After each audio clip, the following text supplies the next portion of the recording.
Para mí es un privilegio volver nuevamente a esta hermosa casa de donde salimos un día para ir a hacer el campus de SUA.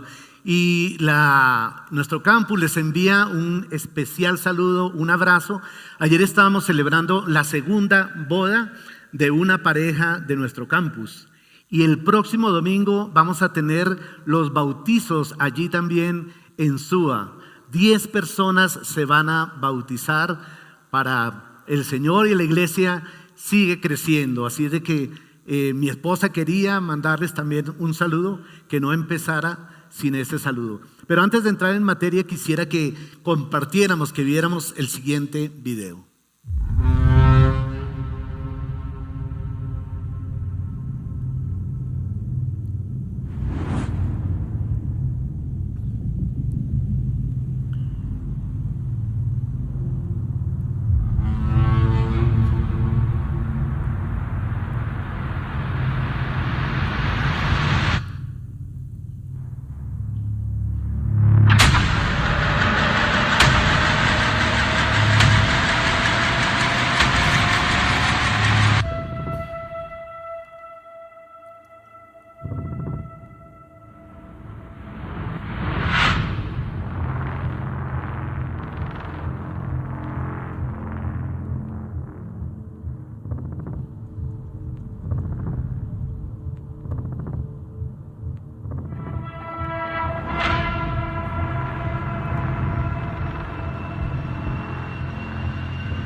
Cambia tus lentes. Quisiera darle las gracias a nuestros departamentos de audiovisuales, tanto de SUA como de Unicentro, que hicieron este video.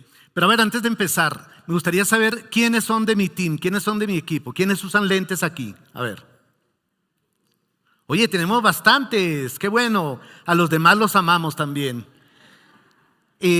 Cambiar los lentes, cambiar la forma de ver las cosas es algo que hoy estaremos repasando. Así es de que estaremos, los que usamos lentes o gafas, estaremos ajustando nuestras dioptrías o nuestra fórmula y la estaremos cambiando. Y los que no, pues estarán empezando a ponerse estos lentes. Yo recuerdo que hace tiempo me enamoré de unos lentes. Y yo quería esos lentes y estaba loco por tenerlos. Hablé con mi esposa dijo, es como mucha plata, no estoy de acuerdo, no se ven como bien. Y las esposas siempre tienen la razón. Y esto lo digo porque mi esposa no está conmigo, sino está en SUA. Pero yo me fui de una y lo compré, como hace todo buen caballero. Hace lo contrario a lo que le dicen. Así es de que me fui y compré estos lentes. Pero con el paso del tiempo los lentes empezaron a ponerse opacos, a rayarse. Y yo por dentro no le quería decir nada a mi esposa. Uno nunca entrega al enemigo todo lo que sabe, las herramientas con las que pueden de pronto destrozarlo. Pero un día ella necesitaba leer algo, tenemos algo parecido a la fórmula, agarró mis lentes y se los puso y se dio cuenta. Me dice, ¿cómo es posible que tú estés con estos lentes, que no me hayas dicho nada, que no la hayas cambiado? Y desgraciadamente así pasa en nuestra vida. Nos vamos acostumbrando a ver las cosas de cierta manera o a no verlas de una forma clara. Y la idea de hoy precisamente con este capítulo, con este episodio de nuestra serie, es para que pensemos en cómo Dios ve las cosas, en cómo Dios tiene unos lentes diferentes a los de nosotros. Quería también comentar que el domingo pasado Juaco estuvo hablando sobre ¿qué? ¿Alguien se acuerda? ¿Qué pasaje se vio? Era un solo pasaje, ¿se acuerdan? Proverbios 28:13, muy bien. Juaco me dijo que anotara el nombre de las personas que respondían. Así es de que todos van a tener un premio el próximo domingo. que dice que el que encubre sus pecados, ¿qué? No prospera. Y eso es parte de la dificultad, de lo difícil que se nos hace para unas buenas relaciones. Es más fácil o más cómodo aparentar, fingir y no profundizar, pero estamos en un terreno muy débil, en un terreno escabroso, donde las relaciones precisamente se pueden ver afectadas. Y aún como cristianos, como veíamos en el video, muchas veces no damos nuestro brazo a torcer. Muchas veces nosotros inclusive nos ponemos religiosos y sacamos versículos porque el otro es el que tiene la culpa y tiene que venir a disculparse conmigo. Restaurar relaciones. Me encanta esta serie. Nosotros ahorita estamos en la serie de Nehemías, pero esta serie próximamente la estaremos pasando allá. Nos ponemos unos lentes equivocados que nos distorsionan la realidad, nos distorsionan de ver a las personas exactamente como Dios las ve. Y nos acostumbramos a verla de una manera muy propia, de una manera que a nosotros mismos nos parece bien. Ahora, cada persona lleva las relaciones como quiere, como ha aprendido, inclusive desde su familia de origen. Vamos aprendiendo a ver cómo nuestros padres se relacionan y eso lo estamos nosotros aprendiendo. Nuestros hijos están aprendiendo eso.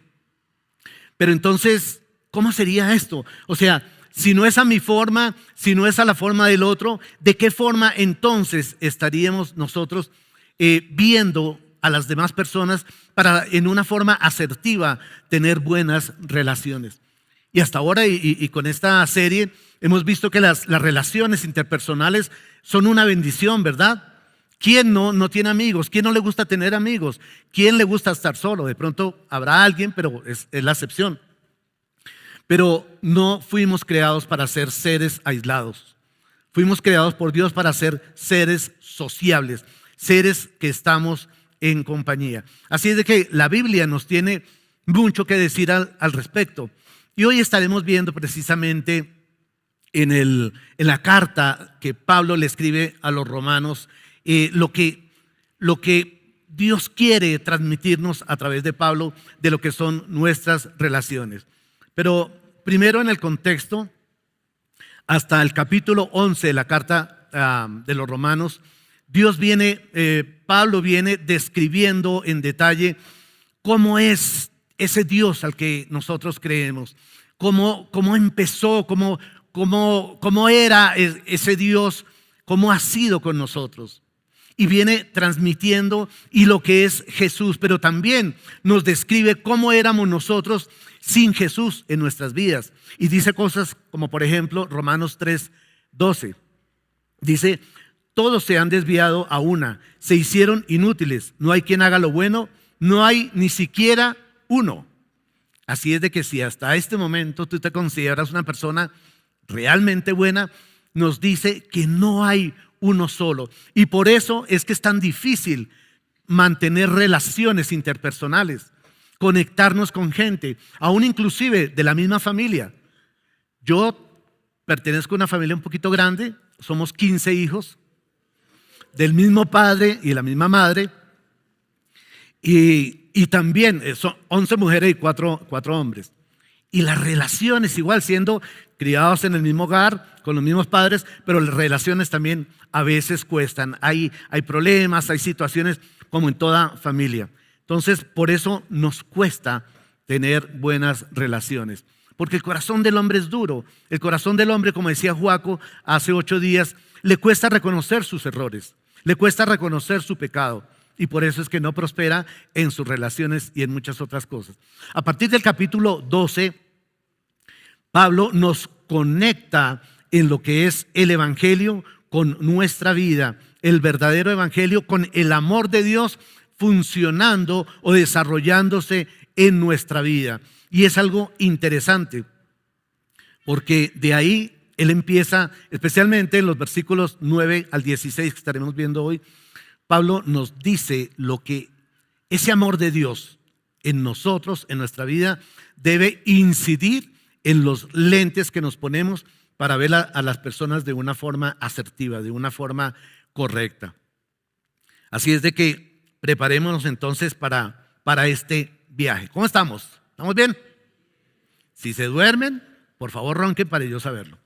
Pero antes de entrar en esta carta, quiero advertir dos cosas, si me permiten la palabra.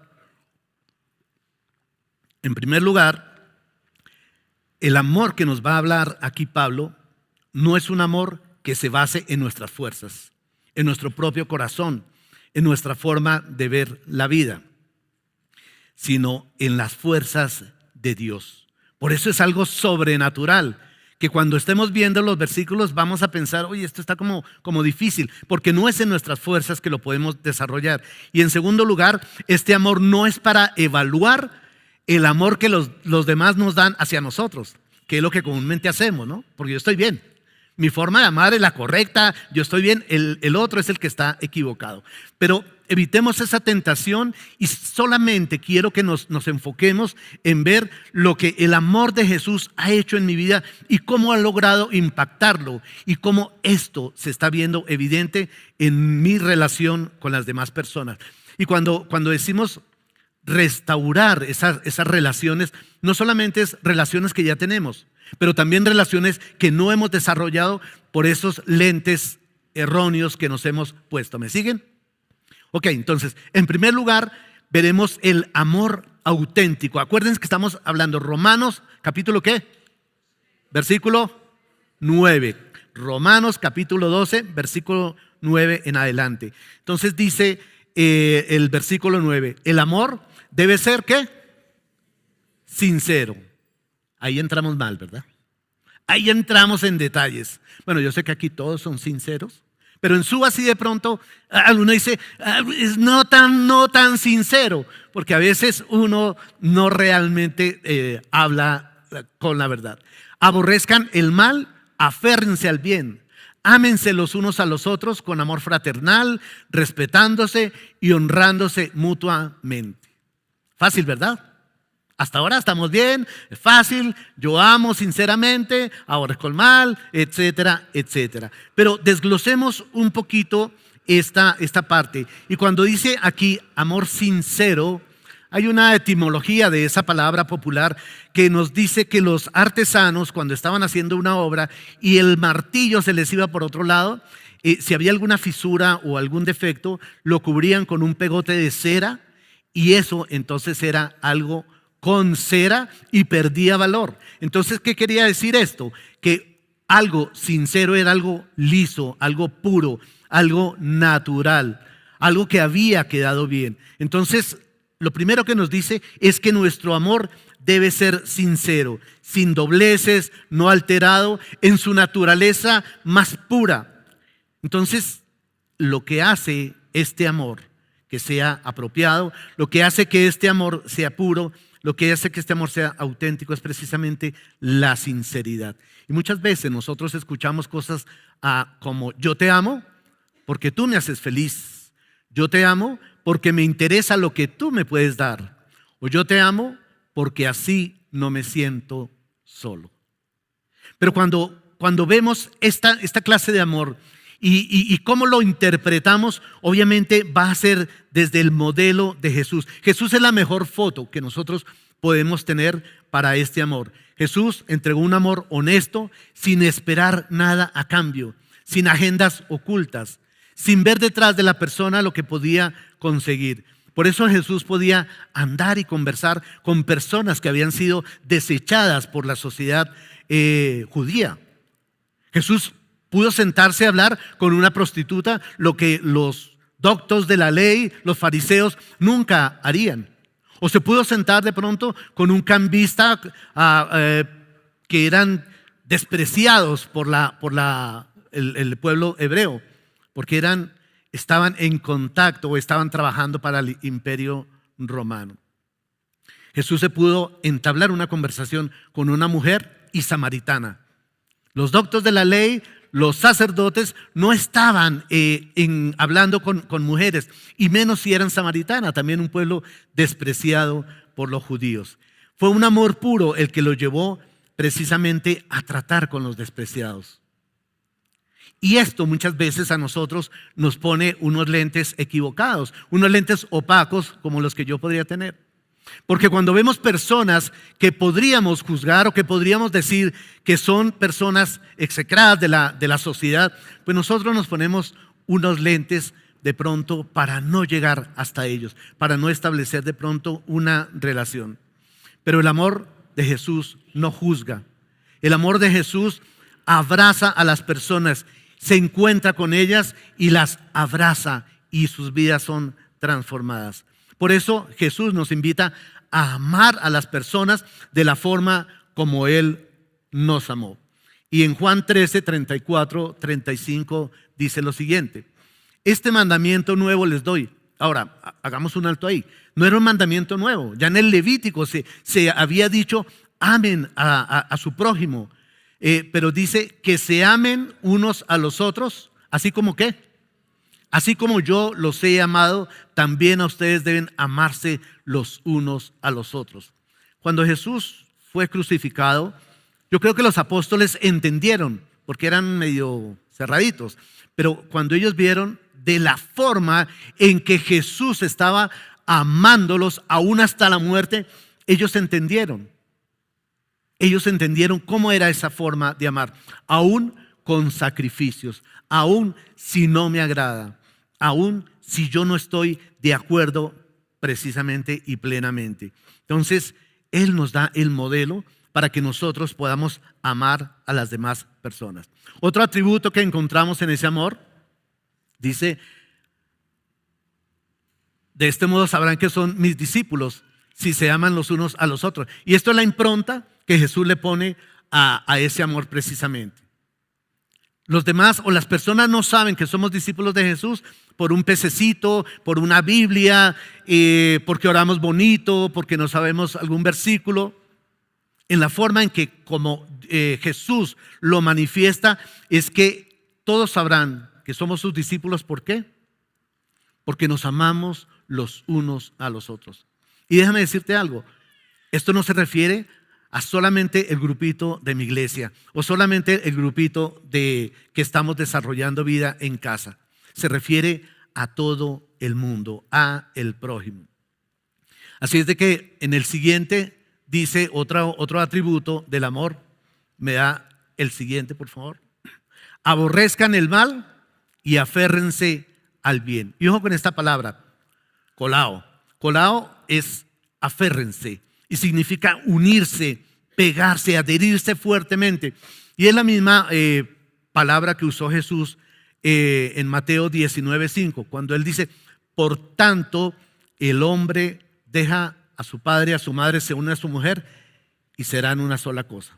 Por tanto, no por tonto como dicen algunos, sino por tanto el hombre deja, y cuando dice aferrarse a su mujer es precisamente esto, es unirse a su mujer. O sea, lo que nos dice es que no nos debemos nosotros quedarnos pegados con el mal. ¿Cuántas familias, cuántas relaciones se han roto y aún con el paso del tiempo no se han podido restaurar?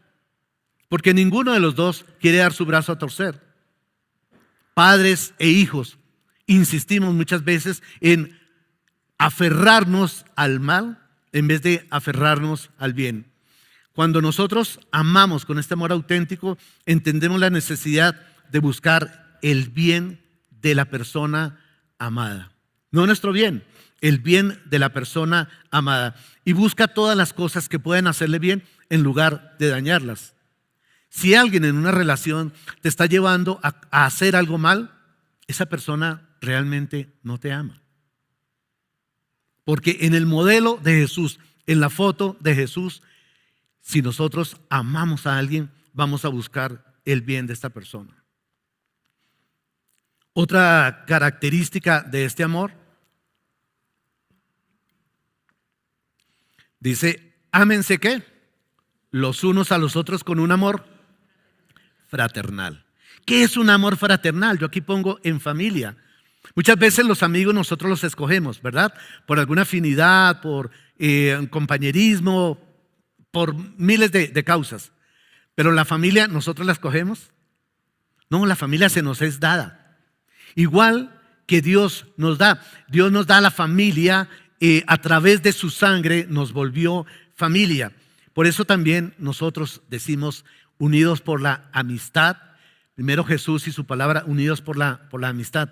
Porque a través de esa amistad se vuelve una familiaridad. Y eso es lo que en la Confra nosotros siempre queremos promover a través de los diferentes grupos. Grupo de jóvenes, los hombres, las mujeres, años dorados.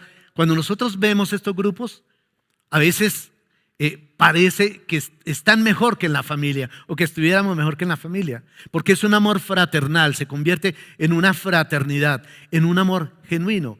Nuestra familia, nosotros, imagínense, yo con 14 hermanos, pues ni modo de escoger los que no quería, los que sí quería. Uno los ama y los acepta con sus defectos, con sus virtudes, con todo lo que son. Igual nosotros, igual Dios nos dice que debemos amar a las personas, debemos aferrarnos a las cosas buenas y no a las cosas malas. Otra característica de este amor, dice respetándose y honrándose mutuamente. Dos palabras muy importantes. ¿Cuáles son? El respeto y la honra. Si hay respeto, ¿habrá honra? Sí, ¿verdad? Y si hay honra, debe haber respeto. Son dos palabras importantes que nosotros debemos tener en cuenta en todas nuestras relaciones. A veces queremos que nos respeten, pero nosotros no damos respeto.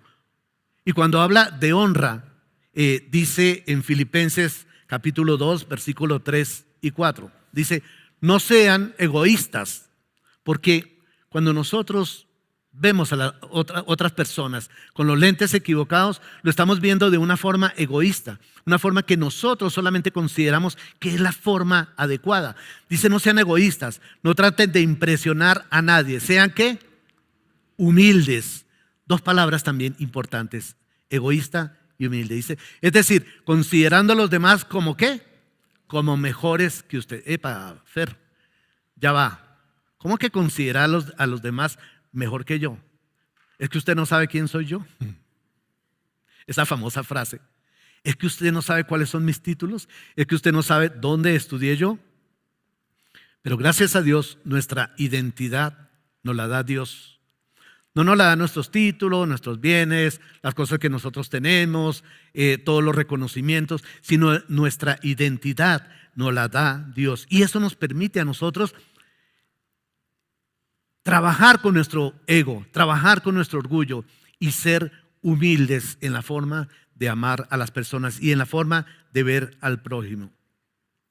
La Biblia nos dice que seamos humildes y que consideremos a los demás como mejores. Y nuevamente, esto solamente se puede hacer con un amor sobrenatural. No como nosotros queremos amar, sino a través de un amor sobrenatural que viene de Jesús en nuestra vida. Algo que Jesús enseñó con su ejemplo fue servir a los demás con sencillez. ¿Se acuerdan que dice que Jesús, siendo Dios, no consideró eso a qué aferrarse, ¿verdad? Sino que bajó y estuvo entre nosotros. Creo que hasta ahora aquí nunca nadie ha estado en los lugares celestiales.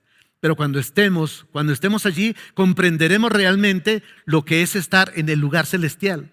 Lo que fue tomar la decisión Jesús de bajar a este mundo y ser uno más entre los hombres y morir por nuestra causa. Pero Jesús fue una persona sencilla. De hecho, fue tan sencillo que su mismo pueblo lo ignoró. Su mismo pueblo no lo recibió. Fue tan sencillo que escogió nacer de una forma muy sencilla, en un lugar muy sencillo. Así es de que Jesús sabía quién era Él. Él no tenía que demostrarle nada a nadie en lo absoluto. Y eso fue lo que le permitió a Él, por ejemplo, tomar un balde, tomar una toalla e ir a limpiarle los pies a sus discípulos. Y esto de pronto, hoy que hay pedicura, que hay todo esto, de pronto pues no podemos ver lo que era en ese momento. Unos pies que estaban expuestos siempre al polvo, a la aridez, al sol. No había corta uña, así que hasta ahí llegó. Pueden imaginarse ustedes lo que sigue. Pero Jesús no tenía a quien impresionar. Él sabía quién era Él, porque muchas veces cuando nosotros dudamos de nosotros mismos, de quiénes somos, Pero cuando lo metemos debajo del paraguas o de la sombrilla de Dios, podemos ser coherentes en lo que somos delante de ese Dios. Por eso Jesús actuó con humildad y actuó con sencillez. En segundo lugar, el amor que sirve, el amor que sirve. Y continúa el versículo 11, dice, nunca dejen de ser diligentes. ¿Me ayudan, chicos? Bueno, vamos a leerlo desde acá. Dice, nunca dejen de ser diligentes, antes bien sirvan al Señor con el fervor que da el Espíritu. Quisiera compartir la Biblia, la versión de la Biblia de las Américas que dice, no seáis perezosos en lo que requiere diligencia, fervientes en espíritu, sirviendo al Señor. Ahora, quiero hacer una pregunta. ¿Quiénes aquí batallamos con la diligencia, con ser diligentes? Y cuando estoy hablando con ser diligente, estoy hablando en las finanzas, en las relaciones, en todo en la vida. ¿Quiénes batallamos con ser diligentes? Muy bien, los demás batallan con decir la verdad, pero los amamos. Ser diligente realmente es algo que es más común de lo que nosotros pensamos, porque a veces nuestra diligencia nosotros mismos la justificamos, la falta de diligencia. ¿Qué sería lo contrario a ser diligente? Negligente, muy bien. Y a veces somos negligentes, especialmente en cuanto a mantener y restaurar relaciones. A veces vamos dejando que el tiempo pase y el tiempo después decidirá por nosotros. O las personas volverán nuevamente. Pero, como digo, no solamente con las relaciones que ya tenemos establecidas, pero también ir a conocer nuevas personas. A mí me encanta conocer gente, me encanta hablar con la gente. Y yo no era así, yo era una persona completamente tímida. Pero me encanta porque me encanta escuchar de todas las personas. Me encanta escuchar personas diferentes tipos, diferentes credos, de diferentes partes. Me encanta hablar con la gente, me encanta conocerlo. Porque Dios va poniendo de pronto en nuestro corazón esa necesidad de encontrarnos con el otro. Pero la diligencia es algo que realmente debemos atesorar en nuestro corazón. Fíjense lo que dice Proverbios 12, versículo 27. Dice, el indolente no asa su presa. Es decir, caza, pero ahí la deja. Hasta ahí llega. Espera que otro la haga. Pero dice, pero la ¿qué? Posesión más preciosa del hombre es otra vez, la posesión más preciosa, leámoslo juntos. La posesión más preciosa del hombre es la diligencia. ¿Se dan cuenta cómo sí es importante? ¿Se dan cuenta cómo nosotros muchas veces descuidamos por negligencia áreas en las que nosotros debemos ser diligentes? Y cuando hablamos de diligencia, y como decía en la nueva versión internacional, en lo que requiere diligencia, ¿en qué nosotros necesitamos ser diligentes? ¿En qué nosotros necesitamos ser diligentes? Y podríamos pensar de pronto en nuestras relaciones, como familia inclusive. Hay veces, hay mucha distancia, especialmente las generaciones de ahora. Hay mucha distancia entre padres e hijos, porque respetamos su espacio, pero también nosotros no nos interesamos como deberíamos interesarnos como padres en qué está pasando con estos chicos. A través de la tecnología, hoy en día los muchachos están siendo muy vulnerados y están siendo vulnerables. ¿Qué sería entonces lo que nosotros debemos ser diligentes? ¿Qué requiere de diligencia o en qué necesitamos ser diligentes? Cuando Jesús estaba con sus discípulos y habían los fariseos que siempre querían tirarle una trampita para que él cayera, para que él contestara mal, y para atraparlo le preguntaron a Jesús sobre cuál es el principal mandamiento o el mandamiento más importante. ¿Se acuerdan ustedes? Y Jesús responde lo siguiente. Jesús le respondió, el primer mandamiento y el más importante es el que dice así: ama a tu Dios, ¿con qué? Con todo lo que piensas y con todo lo que eres, es decir, con todo tu ser. Y continúa diciendo, y el segundo mandamiento en importancia es parecido a ese, y dice así: cada uno debe amar a su prójimo como se ama a sí mismo. Y esto a mí en lo personal me habla de 3 relaciones en las cuales nosotros tenemos que ser diligentes. ¿Cuál sería la primera? Exactamente, el amor a Dios. Porque dice que debemos amar a Dios con todo, no solamente con nuestra Biblia, no solamente con los cánticos, no, debemos amar con todo en nuestra vida de una forma integral. Y eso es ser diligente con esa relación, porque si nosotros somos diligentes con esta relación vertical, vamos a ser diligentes con la horizontal, que después dice que amen ¿a quién? Al prójimo. Pero si esto primero no se está dando, pues vamos a tener nuevamente los lentes equivocados en la forma como lo extendemos a lo horizontal. Pero hay un tercer elemento o hay una tercera relación. ¿Cuál sería? Conmigo mismo.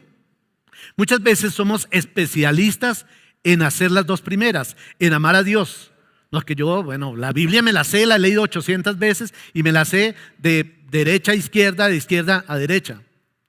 Y salimos, no, yo al prójimo lo amo. Yo soy bueno con el prójimo, yo hago esto, yo pertenezco a este grupo, yo hago esto, en fin. Pero eso no queda ahí. Y son palabras de Jesús, porque dice, como a ti mismo. Muchas veces nosotros no somos diligentes en amarnos a nosotros mismos. Yo podía ver en pandemia, e inclusive hablé con muchas personas que me decían lo siguiente: yo no sabía que yo ni me podía soportar a mí mismo en la soledad.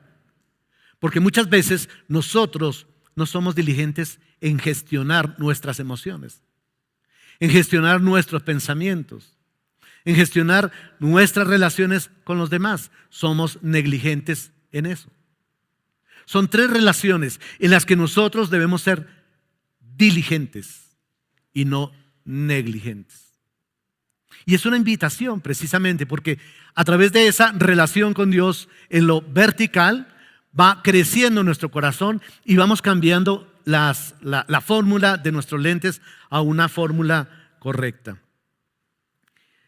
El ser diligentes con tener buena relación con Dios nos va a hacer ver a los demás a través de los ojos de Dios, que es lo que realmente Dios nos manda. Por eso, nuevamente, no es en nuestras fuerzas, ni es lo que los demás hagan, es lo que sale de nosotros y de nuestro corazón. Y en tercer lugar,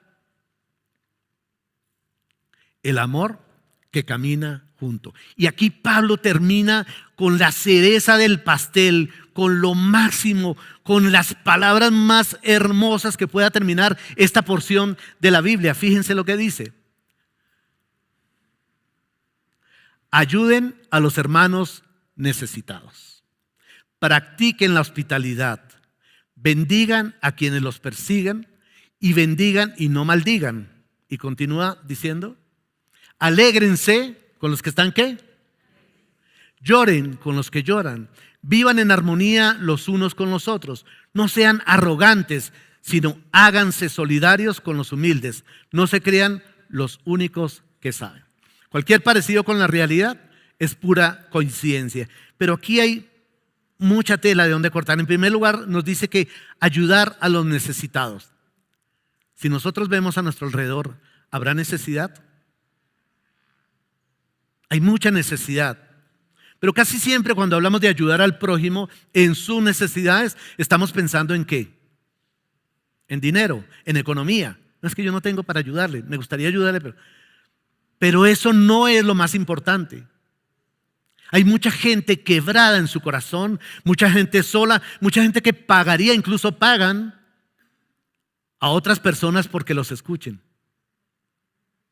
Hay gente que está pasando situaciones difíciles, gente que ha perdido a sus seres queridos.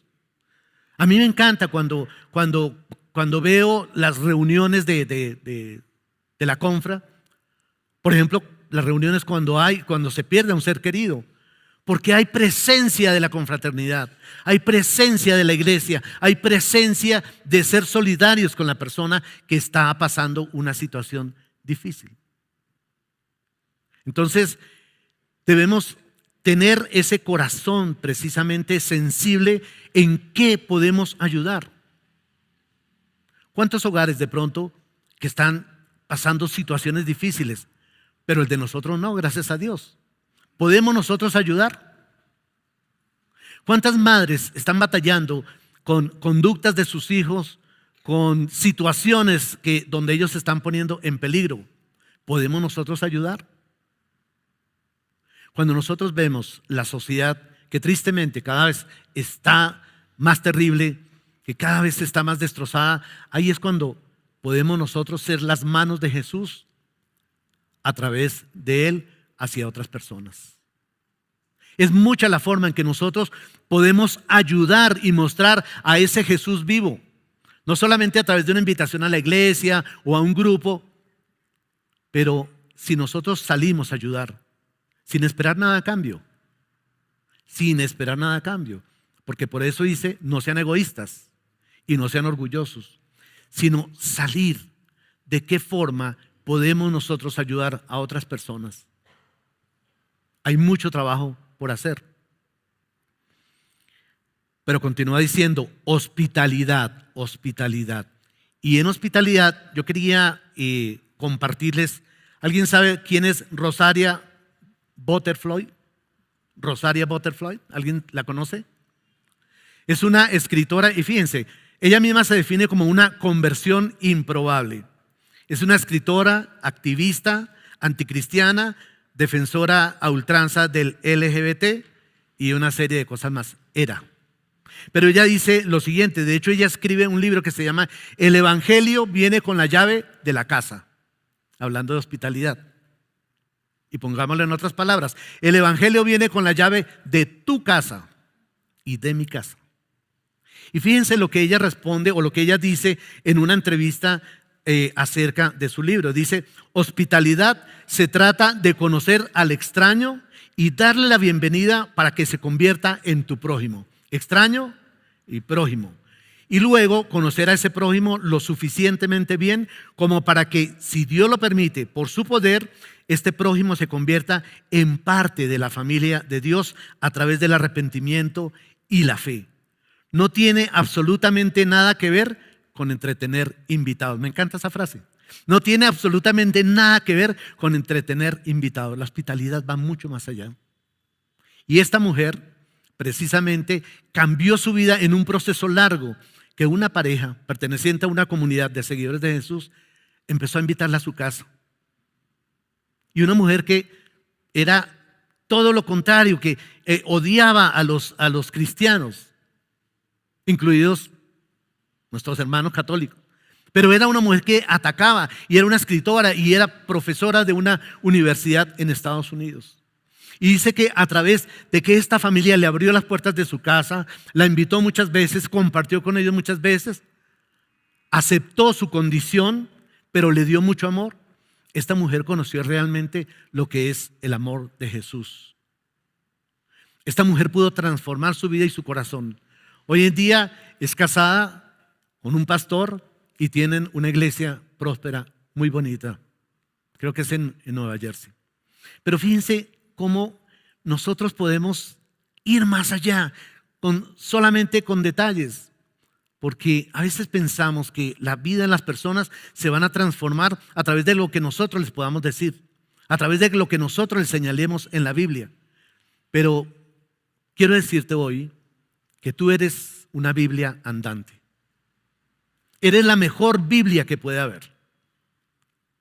Empezando por tus hijos. Tus hijos van a leer en ti esa Biblia que tú quieres enseñarle. Por eso debemos tener cuidado y trabajar con la restauración de nuestras relaciones.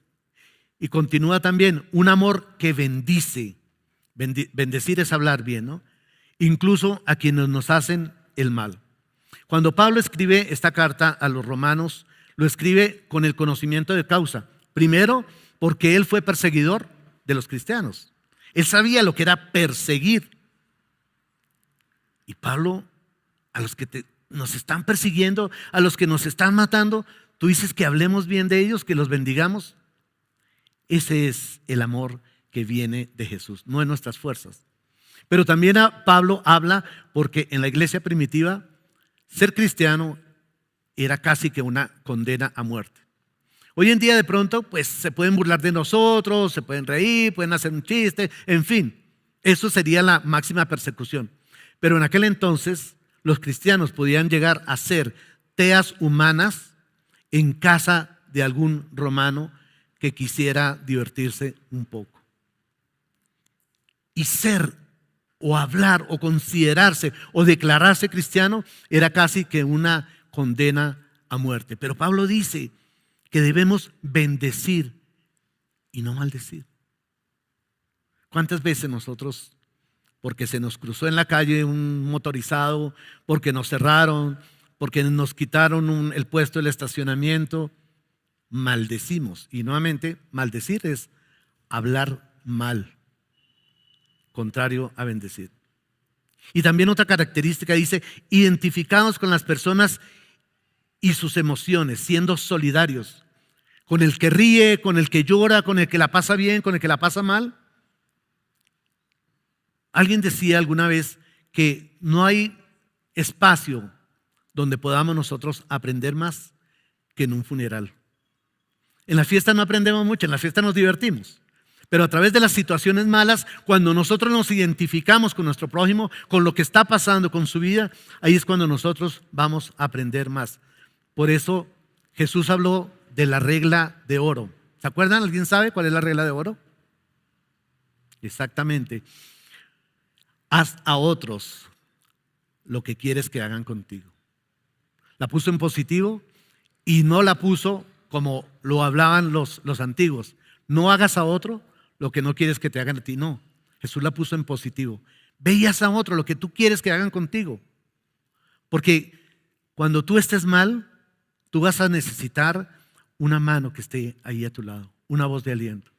Y finalmente, siendo humildes, que es la propuesta universal de Jesús. Siendo humildes, la propuesta universal de Jesús. Y ya sabemos por qué. Siendo Dios, no tuvo superpoderes, no consideró ningún privilegio, sino que vino a vivir en un mundo quebrado y a entregarse por nosotros. Como ya los veo con cara de hambre, vamos a poner entonces la conclusión para este tema. Dice,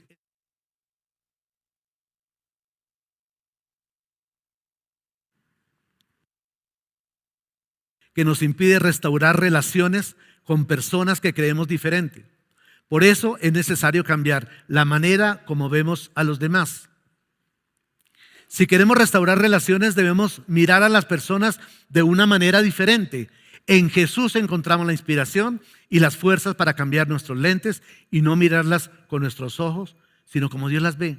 No amarlas con nuestro amor, que es egoísta y condicional, sino con el amor de Dios, que ¿es qué? Incondicional. ¿Será el amor de Dios incondicional? Tanto así que me amó a mí y ama a cada uno de ustedes. Y dos preguntitas para que estemos reflexionando en esta semana. ¿El amor de Jesús ya afectó y transformó tu amor para con los demás? Eso es la base más grande que nosotros podemos tener en nuestro corazón. No solamente la salvación, fuera algo muy elemental si se tratara solamente de tu salvación. Va mucho más allá.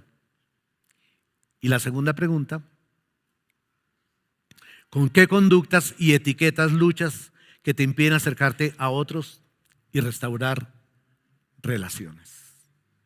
Dos preguntas sencillas, pero que nos van a hacer a nosotros reflexionar sobre lo que Dios nos ha transmitido a través de Pablo, a través de esta carta a los romanos. Acompáñenme a orar, por favor.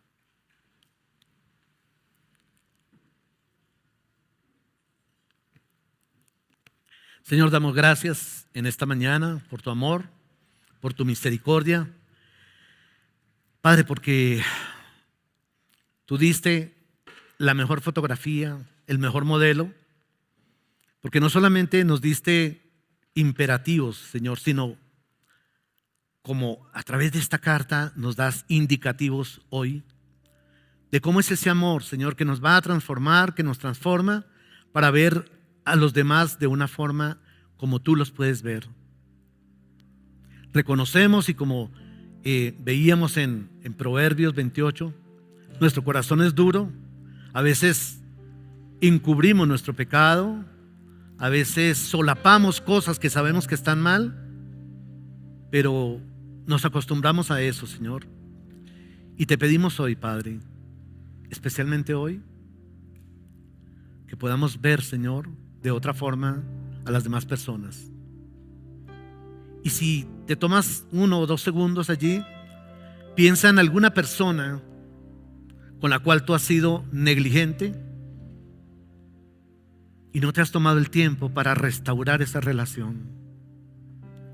O piensa qué persona quizás se ha cruzado en tu camino, quizás Dios la ha cruzado, para que tú entables una relación y le puedas hablar de ese Dios que restaura. Bendícenos, Señor, y guárdanos, Padre, que podamos ser luz en un mundo oscuro y podamos ser sal en un mundo desabrido. Te lo pedimos, Señor, en Cristo Jesús. Amén. Dios les bendiga.